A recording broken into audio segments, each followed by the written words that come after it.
Hello, मैं doctor Anita Agarwal बोल रही हूँ। इस समय सभी महाविद्यालय बंद है और आपका महाविद्यालय भी बंद है। आप सभी छात्राएं घर पर रहकर अच्छी तरीके से पढ़ाई कर रही होंगी। वैसे तो मैंने सभी कुछ पढ़ा दिया है, आपका पूरा कोर्स कंप्लीट कर दिया है, लेकिन इस समय कुछ ऐसे इम्पोर्टेंट चीज़ें हैं जिसे मैं दोबारा से बताना चाह रही हूँ। आप सभी लोग ध्यान से देखिए। जैसे भूषण कवि की कविताओं के विषय में इसका अर्थ बता रही हूँ। इसको आप लोग फिर से एक बार रिपीट कर लीजिएगा और घर में रह के अच्छी तरीके से पढ़ाई करिएगा। ये देखिए, भूषण की पहली कविता का पद है जिसका अर्थ मैं बताने जा रही हूँ। इसमें सबसे पहले तो मैं प्रसंग बता रही हूँ। प्रसंग में आपको ये लिखना है कि इस कविता में भूषण कवि के ऐश्वर्य का वर्णन किया है। भूषण कवि की सभा किस प्रकार सुशोभित होती थी, इसका वर्णन किया गया है। यहाँ पर देखिए, जा पर साहित्य ने शिवराज सुरेश के ऐसी सभा शुभ साजे, यो कवि भूषण जंपत है लखी संपत्ति को अलकापति लाजे। जा मघि तीनों लोक की दीपति ऐसी बड़ो गढ़ राय विराजे, बारी पताल सी माची मही अमरावती की छवि ऊपर छाजे। यहाँ पर देखिए, साहित्य ने शिवराज ऊपर वाली लाइन में लिखा हुआ है, इसका मतलब है शाहजी के पुत्र शिवाजी महाराज। यहाँ कवि भूषण कहते हैं कि शाहजी के पुत्र शिवाजी महाराज की सुरेश माने इंद्र को कहते हैं। सुरेश के ऐसी सभा शुभ साजे, शाहजी के पुत्र शिवाजी महाराज की सभा इस प्रकार सुशोभित होती थी जैसे कि इंद्र की सभा। और जंपत माने कहना, भूषण कवि का कहना है कि उनकी संपत्ति को देखकर कुबेर भी लज्जित होता था। देखिए ये लाइन है, यो कवि भूषण जंपत है लकी संपत्ति को अलकापति लाजे। भूषण कवि का कहना है कि शिवाजी महाराज की संपत्ति को देखकर कुबेर भी लज्जित होता था। अलकापति माने होता है कुबेर। जा मगी तीनों लोक की दीपति ऐसी बड़ो गढ़ राय विराजे। गढ़ माने किला होता है। शिवाजी महाराज का किला इस प्रकार, राय माने राजा, शिवाजी महाराज राजा का किला इस प्रकार बड़ा था जिसमें तीनों लोक चमकता था, माने सुशोभित होता था।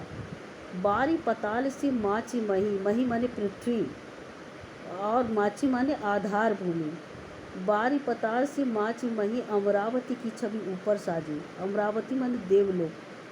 शिवाजी महाराज की जो पृथ्वी थी उसकी आधार भूमि इस प्रकार थी कि उस पर देवलोक की छवि भी, सौंदर्य भी सुशोभित होता था।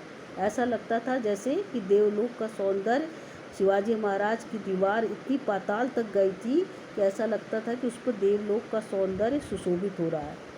ये आपने देखा ऊपर वाले का अर्थ। अब इसमें नीचे वाले का अर्थ देखिए। नीचे वाले के अर्थ में यहाँ प्रसंग फिर थोड़ा सा चेंज हुआ है। इसमें ये बताया है शिवाजी महाराज की शक्ति और शौर्य का वर्णन किया गया है। कितने शक्तिशाली थे शिवाजी महाराज, इसके संबंध में बताया गया है। देखिए, अब मैं पंक्तियाँ पढ़ रही हूँ, पहले पूरी ध्यान से देखिए, अर्थ इसके बाद बताऊंगी। इंद्र जिमि जंभ पर बाढ़ जो अम्ब पर, रावण सदम्ब पर रघुकुल राज है। पौन बारी बाह पर शंभु रति नाह पर, जो सहर्ष बाहु पर राम द्विजराज है। दावा द्रुम दंड पर चीता मृग झुंड पर, भूषण वितुंड पर जैसे मिघ्रराज है। तेज तम अंश पर कान जिमि कंस पर, यौ मलेच्छ वंश पर शेर शिवराज है। यहाँ पर देखिए शिवाजी महाराज किस प्रकार शक्तिशाली हैं, इसका वर्णन कैसे किया गया है। जंब एक जंबासुर राक्षस था, जंब दिया यहाँ पहली लाइन में। इंद्र जिमि जंब पर, जैसे कि इंद्र ने जंबासुर राक्षस का वध किया था, तो इंद्र जंबासुर पर भारी था। बाढ़व माने जो सागर में अग्नि लगती है उसको बड़वाग्नि कहते हैं, उसे बाढ़व शब्द का इस्तेमाल हुआ है। अम्ब माने जल होता है, सागर के जल पे जो बड़वाग्नि भारी पड़ती है। इंद्र जो जंबासुर पर भारी पड़ते हैं यानी शक्तिशाली होते। रावण सदम्ब पर रघुकुल राज है। सदम्ब माने अहंकार, अहंकारी रावण पर श्री रामचंद्र जी भारी पड़ते हैं यानी शक्तिशाली पड़ते हैं। पौन बारी बाह पर शंभु रति नाह पर, पौन माने पवन और बारी बाह माने मेघ। पवन जो है मेघों पर भारी पड़ती है और भगवान शंकर जो है कामदेव पर भारी पड़ते हैं। आपने सुना होगा शंकर भगवान ने कामदेव को जो है भस्म कर दिया रहा, अपने क्रोध से उनको भस्म कर दिया था। अर्थात भगवान शंकर जो है कामदेव पर भारी पड़ते। उसी प्रकार जिस प्रकार सहस्र भाव राम द्विजराज, द्विजराज कहते परशुराम को, परशुराम ने सहस्र भाव नाम के राक्षस का वध किया था। परशुराम जिस प्रकार सहस्र बाहु पर भारी पड़े थे, दावा द्रुम दंड पर, चीता मृग झुंड पर।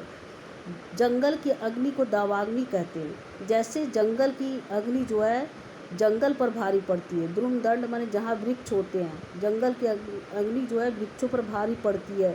चीता जो है मृगों के झुंड पर भारी पड़ता है। भूषण वितुंड पर जैसे मृगराज है।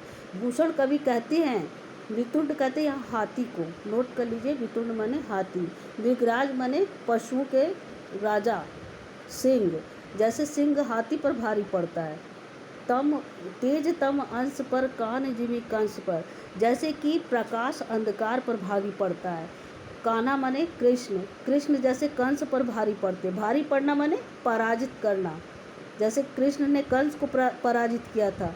यो मलेच्छ वंश पर शेर शिवराज, उसी प्रकार मलेच्छ वंश पर शिवाजी महाराज भारी पड़ते।